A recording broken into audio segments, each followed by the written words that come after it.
When we first move into the tribe, of course, you're trying to establish relationships with the people, and it's a very different culture, very different way of life, and so how do you do that? And I think for me, it just worked trying to learn what they were doing, and you were getting language in the process of that.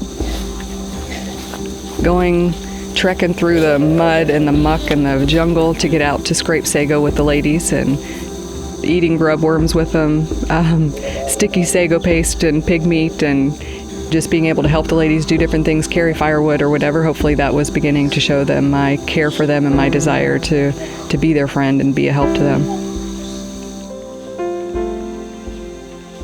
I think the hardest thing when we were still learning language and culture and couldn't communicate very clearly the gospel or what we had come to do, we had quite a few people die, and that was probably the hardest thing. Just knowing that they no longer had a choice, that they had not had a chance to hear clearly in the Uriay language of what Christ had done for them.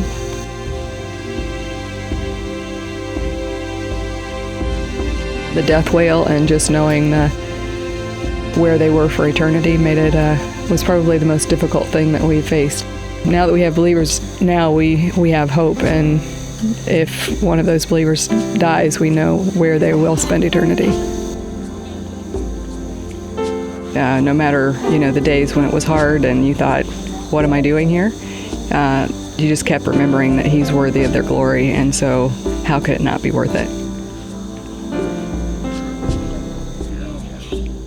When I leave here, of course, I want the Uriay Church to be one that is functioning on its own and glorifying God and reaching out to others, one that doesn't even need our encouragement really, because they're totally doing that on their own. I'd like to see them using the Uriay Bible and feeding themselves on God's Word and hungry to know more, letting it guide their life.